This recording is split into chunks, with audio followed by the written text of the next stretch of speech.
Hello, everyone, and welcome back, or welcome if this is your first video.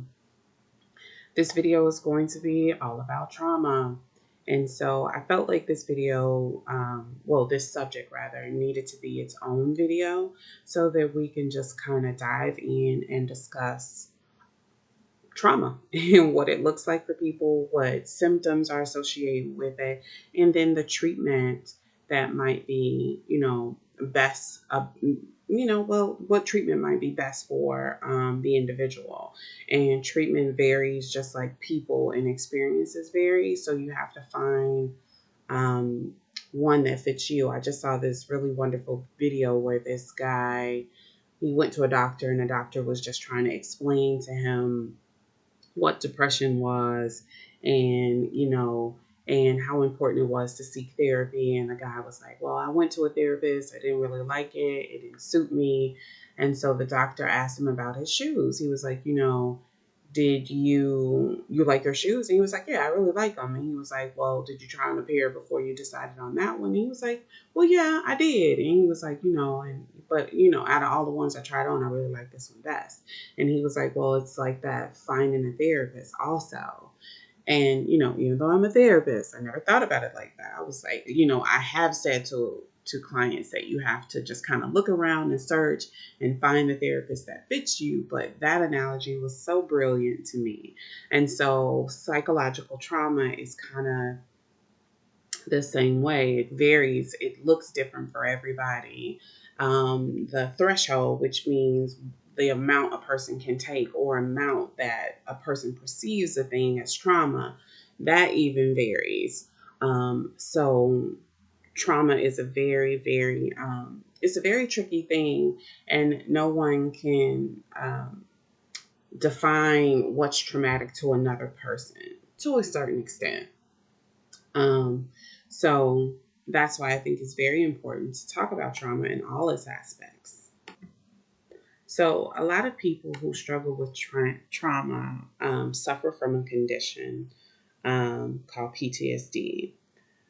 Um, so, just to clarify, again, just trauma doesn't have to be physical. It really is anything that creates distress or leaves a scar on you mentally or sometimes physically, but it's something that just doesn't leave you. I like to explain it simply as trauma can be something that alters your reality. So if you live um, in this world where nothing bad happens and something bad does happen, then you're forever changed. It's like, oh, this isn't good and great as I thought it was. And I know that's a really extreme example, but that's just one example of what trauma will do. It just alters your reality. So we're going to talk about what that altered reality, looks like for some people. Now, things that I describe are not necessarily all of what trauma is, but it's what some people may experience because, again, everyone's threshold is different. What people can withstand is different. However, that still doesn't mean that you aren't traumatized. So let's not let's not belabor the point. But so PTSD, the technical definition, is a mental health condition triggered by a terrifying event, either experiencing it or witnessing it. Symptoms may include flashbacks, nightmares, severe anxiety, as well as uncontrollable thoughts about the event. The most common symptoms of PTSD are you can put them in just kind of four categories. Okay, so one category is re-experiencing the trauma. So you can have nightmares, flashbacks, uncontrollable vivid images and memories of the trauma, distressing thoughts and feelings about the trauma, emotional distress or physical responses after experiencing the trauma. Reminder. So that trauma reminder can be the feel of something, the smell of something, seeing something on television, It's just a trigger um, that will feel like you're almost teleporting back to the event. And so those things are very, very real. And sometimes having to just kind of mentally go through that can be very exhausting or frustrating. But we'll talk about that later on in the video. So, avoiding things related to the trauma. They were avoiding the place where, like, avoiding the place where it happened, avoiding things related to the event, trying not to think about the event. I had a client in the past that couldn't go to a relative's house because that's where the rape happened. And my client and this relative were very close, and the relationship was severed because of where the rape happened. And in my client didn't blame the relative. It's just that this was too much. It was too much to go back to that house. And so as a result, my client then had to grieve the loss of that relationship, that really close relationship. And so it just really compounded things. Hyper arousal, always on the watch, seeing danger everywhere, easily startled, difficulty in sleep pattern. And so this is really real because, like, if you're easily startled, that means because hyperarousal means you're always on alert. You are waiting on the other shoe to drop. You're waiting for something else to happen.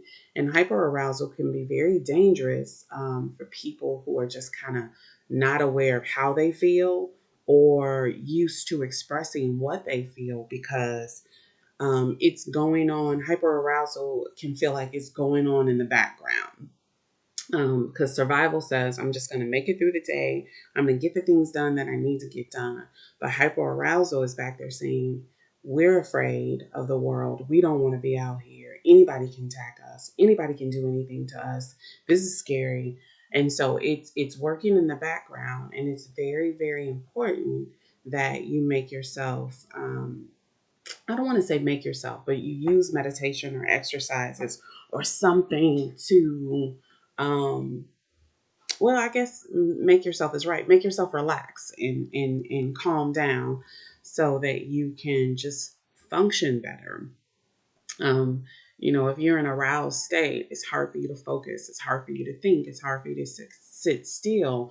It's just hard. It's hard to maintain relationships because hyperarousal or being easily startled or agitated or fearful doesn't just stay in one section of your life. It goes to all areas of your life. So changes in thought patterns. So you have difficulty trusting people. You start believing the world is an extremely dangerous place. You think you should have handled the trauma differently, blaming yourself for the trauma. And a lot of people do. Not all people, but a lot of people do blame themselves for the trauma that happened to them.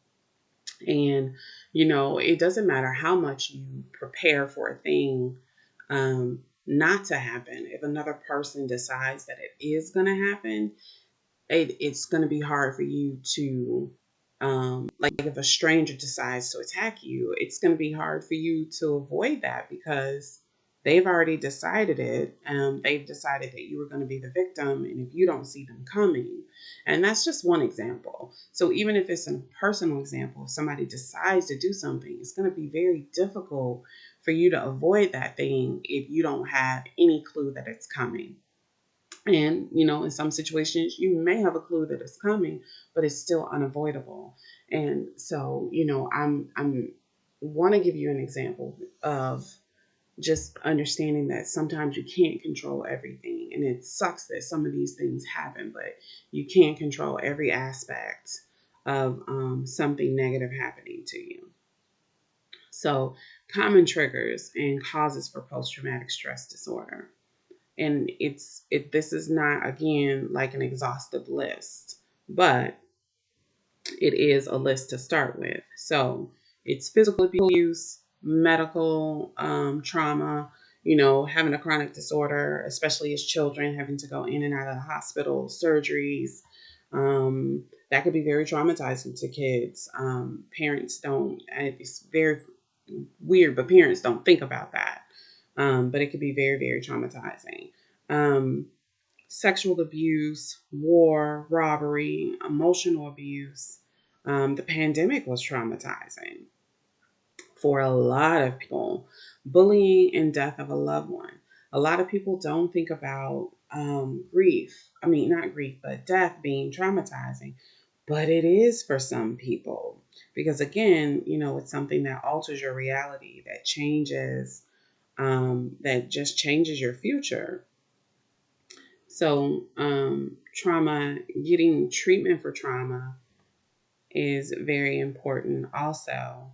So, a lot of people think cognitive behavioral therapy is a great treatment. I am one of those people. I love cognitive behavioral therapy because all it is it's a fancy way of saying thought behavior therapy. So it's working with you to change a thought, to change a perspective, and then changing your behavior as a result of your changed thought pattern. And so, psychotherapy, which is just again a fancy name for just regular old therapy, talking it out with a person, expressing yourself. I can tell you as a person who has I wanted to use the word survive, but I guess I'm gonna go with it. But like I survived my trauma experience. I survived my symptoms of PTSD, and it was very very difficult changing the thought pattern. Especially the last thing for me to change was trusting others. That was the longest journey that I had because it's like. I don't know. I don't know if I can trust you. I don't know if I can let my guard down. Time and time again, especially, and so this, for me, my trauma was prolonged. And in this day and age, it would be considered complex trauma, which is a prolonged trauma and being traumatized repeatedly. That's a very, very trusting people, especially if the person or people who traumatize you are very close to you. It's very, very hard to then trust people. So that was a big hurdle. And so, had I gotten therapy earlier, I feel like I would have been able to handle relationships better. Or, I would have been able to forge healthier relationships. Medications. Some people take antidepressants, anxiety medication, people who take mood stabilizers um, to regulate their mood. So again, like I was saying, like take it for people take medications to control their symptoms like sadness, worrying, anger, or feeling numb inside. Mood stabilizers, anxiety, and antidepressants can be very, very helpful. However, sometimes that's not the best thing to do alone, which is why most experts say that therapy and medication management are your best, are just kind of your best resources to creating a just kind of a healthier mindset. A lot of people just want to take medication and just kind of keep it moving. But what I like to explain to people is that when you are sad or depressed or you have PTSD, you create what are called protective habits. So you create those protective habits so that you can feel comfortable in the space that you're in, or at least reasonably comfortable in the space that you're in. Well, some of those habits are maladaptive, which means they are not good, and you have to do something else to just kind of change those habits. And sometimes it takes talking it out and saying it aloud. Just like I said in a previous video, sometimes when you say things out loud, like it becomes concrete. Like the person that locks their door 4 to 5 times and obsessively kind of looks out in the hallway to make sure, or looks out at their doorway to make sure that no one is coming, even though they haven't heard anything. Sometimes they need to hear that out loud, that is irrational, and maybe I need to stop that. If I lock the door once, I also have a camera in the house, so I'm sure there's no one in the house with me. I have a camera outside, so I can see that there's no one there, so I don't need to obsessively check. Um, One example is a long time ago, and this I had a client that would had this irrational fear that the house would burn down, and even on the days that the iron wasn't used, she would check the iron to make sure that it wasn't plugged in. Well, you haven't used it that day, so it's irrational to believe that the iron will burn the house down if you haven't used it, you haven't plugged it, you haven't touched it, and you know that it's off from the last time that you checked it. And so it's just checking yourself when those things happen, and just marking them as irrational. And it's okay to say that, because some people are like, I'm crazy. Well, it doesn't mean you're crazy. It's like we all have the ability to fear something and it be irrational. And we all have the capability to say, hey, brain, that's irrational, because remember we did this. We're fine. And so it's just kind of having a conversation with yourself. That's very, very important. So exposure therapy gradually exposes you to the trauma you experience, and it exposes you in a safe way. It uses imaging, writing, or visiting the place where the event happened. They used to call it in vivo. Exposure therapy was called in vivo desensitization. And all that means is, let's say if you went to Walmart and there was a shooting that happened in a Walmart. Person came in there, shot someone, but it wasn't meant for anyone else. They just shot that one person. Um, and reasonably so, some people will be traumatized by that and fearful going into Walmart.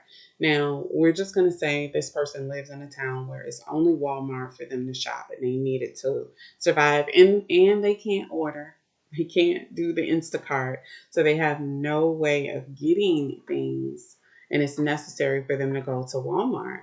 And so a therapist would start off, again, like with the imaging exercise, just um, telling the person to just kind of imagine themselves in Walmart, walking them through various aisles of Walmart, walking them through the parking lot, and this is all in imaging, and then asking them, well, how you feel? What's your anxiety level, 1 to 10?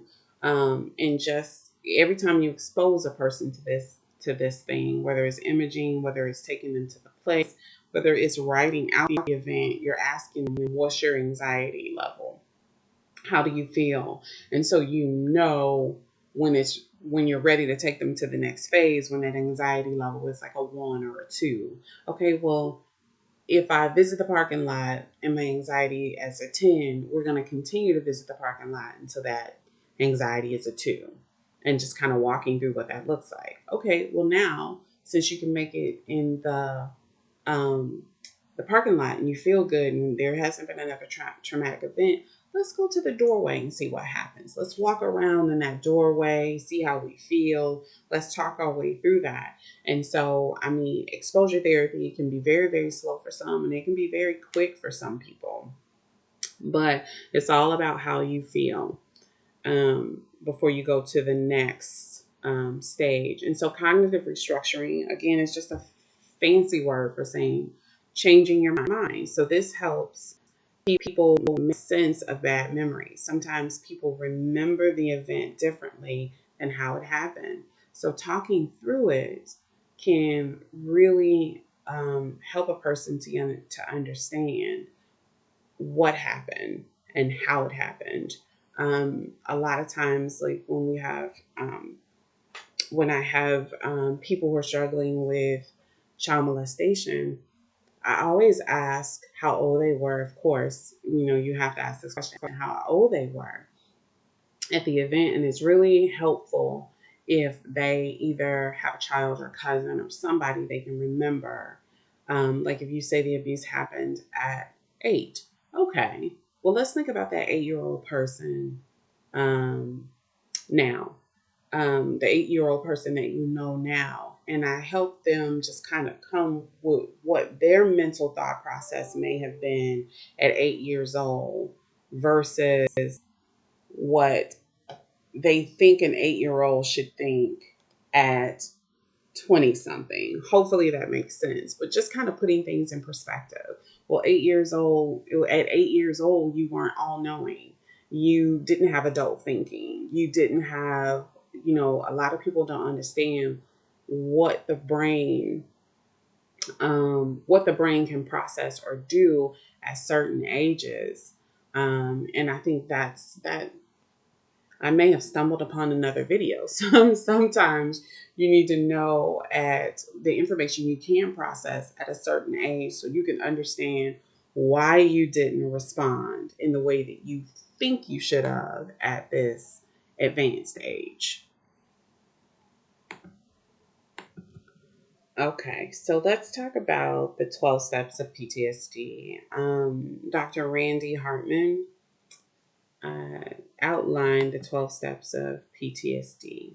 And so on the bottom, you have activating event. So that's any event that causes distress. And again, I love this whole movement of just understanding that. Because it used to be when you would tell somebody they had trauma, and it's like, well, I wasn't in an accident. Or if you tell someone they have PTSD, well, I didn't fight in the war. Well, we're starting to understand that those things don't necessarily, those are not the only things that can cause trauma or cause PTSD.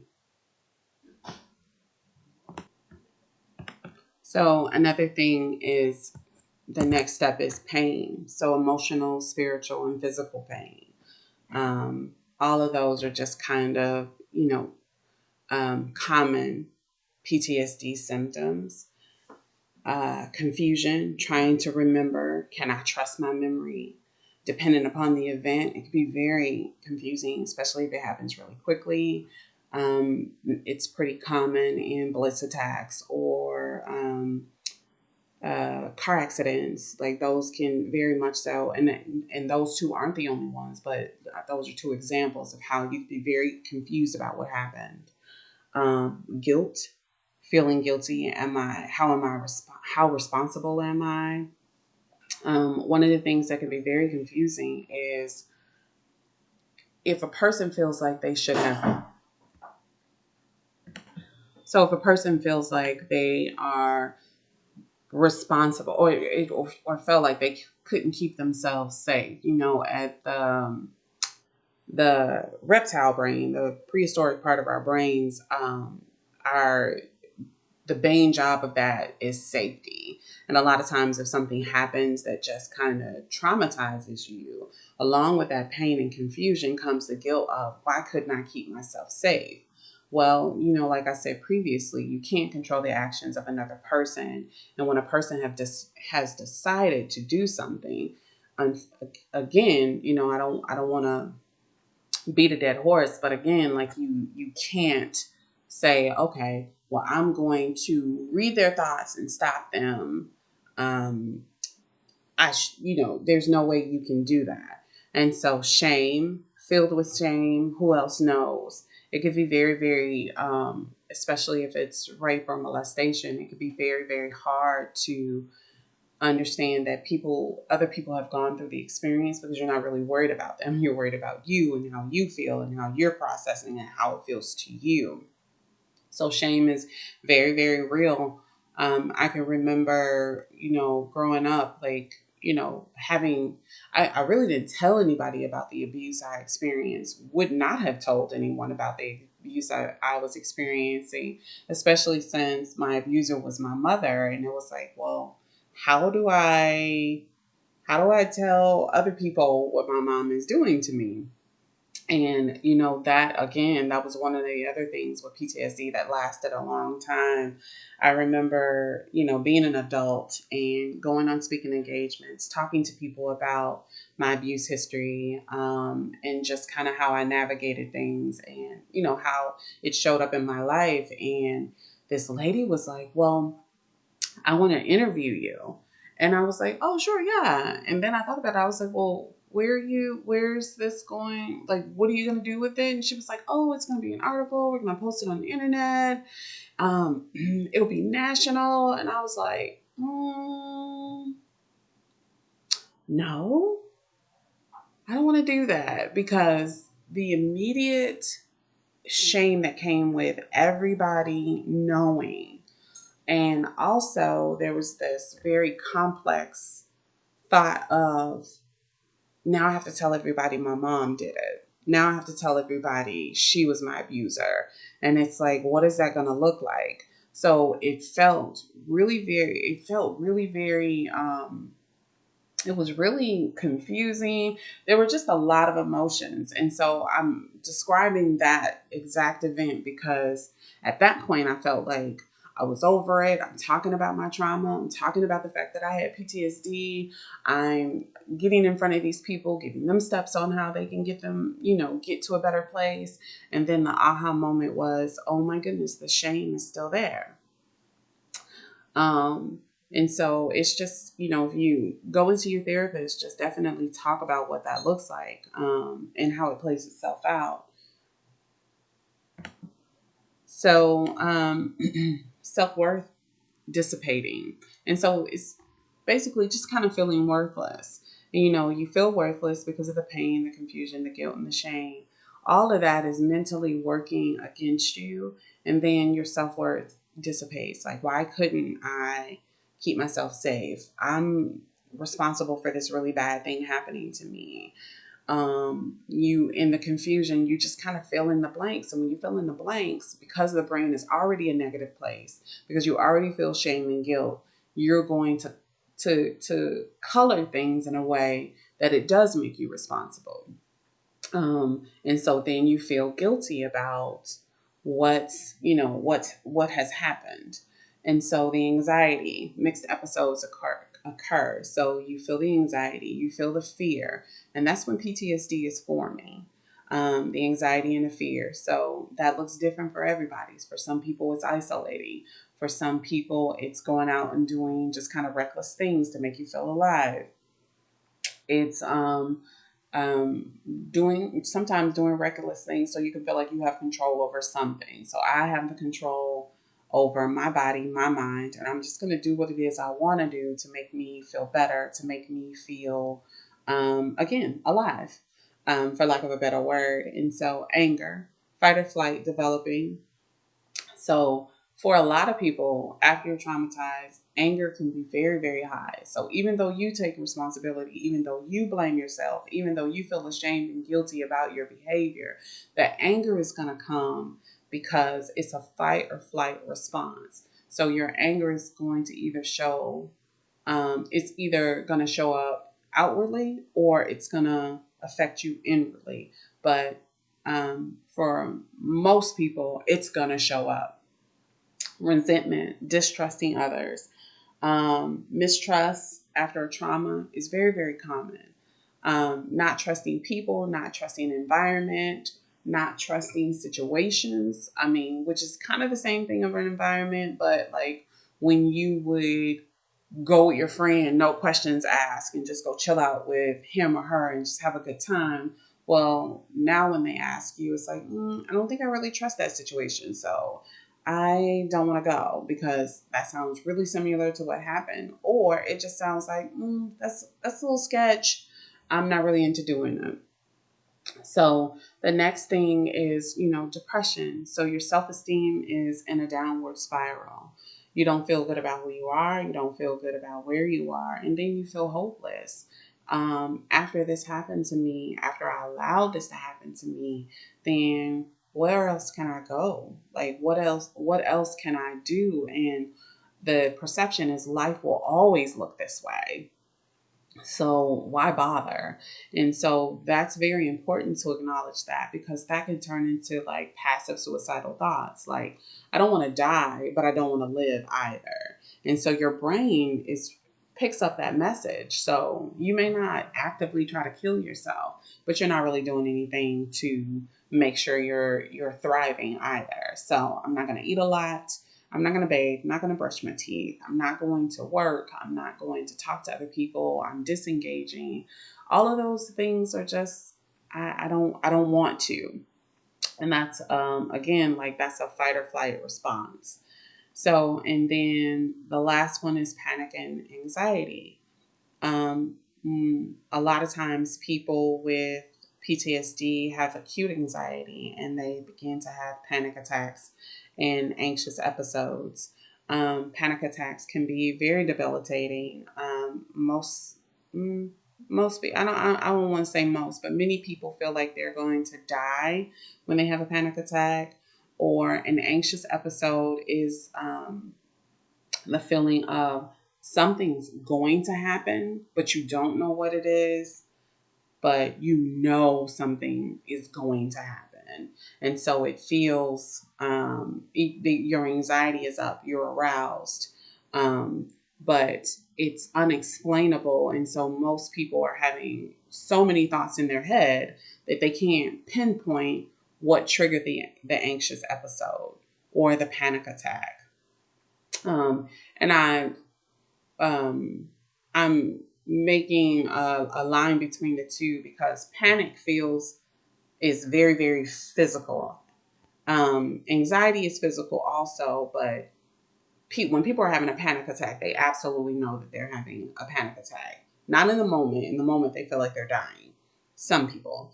But an anxious episode can be just this, it doesn't have the losing your breath. So for some people now, it doesn't have the I can't breathe, I'm losing air, or I'm having a heart attack feeling. Sometimes it's just an overwhelming fear or nervousness about anything. It doesn't matter. And so those things, understanding that is really important. Okay, so one of the last things I want to talk about is just kind of, other than medication and psychotherapy, one really great thing, I mean, and I don't want to say other than, I want to say addition to, that's better. In addition to, one of the things you want to learn how to do is relax. My very first video was about meditation and relaxation. So please go back and listen to that video. But there's also some techniques, or a technique, excuse me, called TRE, which is tension and trauma releasing exercises. Please Google those. They're very important, with learning how to, well, I don't want to say learning how, showing you how to reduce the tension in your body and helping you to relax. I can't express how important that is. One of the first things when I went away to learn trauma focused CBT, one of the first things they taught us in the class was relaxation. So in my head, I was like, what are we doing? Like, what? But once I moved further along in the training, I understood why we did the relaxation, because we're going to bring up so many difficult things in session that if I teach you how to relax and you understand how important it is to relax, once we get to that point in session, it'll be a lot easier for you to just kind of digest. Digest where we're going, like helping you to just kind of navigate to that final point. So this was a lot of information thrown at you. I'm hoping that this was helpful. Um, no one person's experience is the same. So no one person's healing will be the same.